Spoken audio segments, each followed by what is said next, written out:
भगवत गीता में लिखा है, मन अंधा होता है, इसके पास अपना कोई ज्ञान नहीं होता।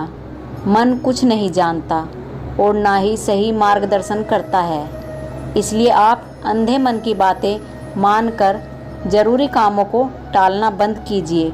आप हमेशा अपनी बुद्धि से काम लीजिए, मन से नहीं, क्योंकि अंधा मन आपको हमेशा जरूरी कामों को करने से रोक देता है। जब आप बुद्धि के जरिए जरूरी कामों को करना शुरू कर देंगे तो धीरे धीरे आपका मन आपका मित्र बनता चला जाएगा। लेकिन अभी आपका मन आपका दुश्मन बना हुआ है, जो आपको दिन पे दिन बर्बाद कर रहा है। एक बार एक राजा अपनी प्रजा का हालचाल पूछने के लिए गांवों में घूम रहे थे।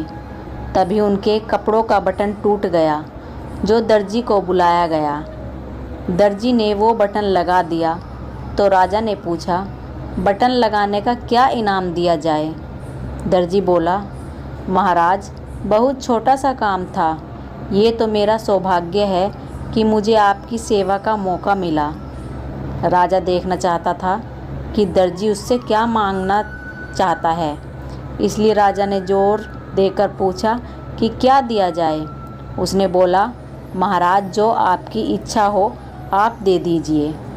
राजा ने अपने मंत्री से कहा कि दर्जी को इनाम में 2 गांव दे दो। अब दर्जी सोचने लगा कि कहाँ तो वह 10 रुपये मांग रहा था, कहाँ उसे राजा ने 2 गांवों का मालिक बना दिया।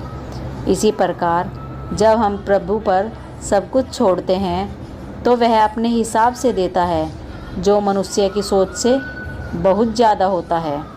कर्म वह फसल है जिसे इंसान को हर हाल में काटना ही पड़ता है। इसलिए हमेशा अच्छे बीज बोए ताकि फसल अच्छी हो।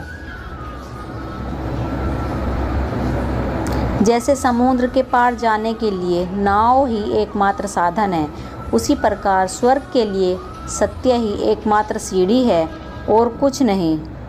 धरती पर जिस प्रकार मौसम में बदलाव आता है, उसी प्रकार जीवन में दुख सुख आता जाता रहता है।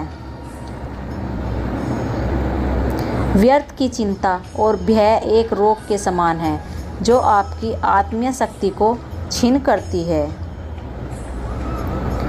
जैसे जल द्वारा अग्नि को शांत किया जाता है, वैसे ही ज्ञान द्वारा मन को शांत किया जा सकता है।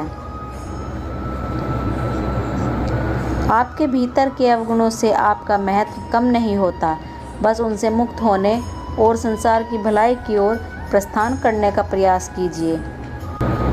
पेड़ कभी डाली काटने से नहीं सूखता, पेड़ हमेशा जड़ काटने से सूखता है। वैसे ही इंसान अपने कर्म से नहीं, बल्कि छोटी सोच और गलत व्यवहार से हारता है।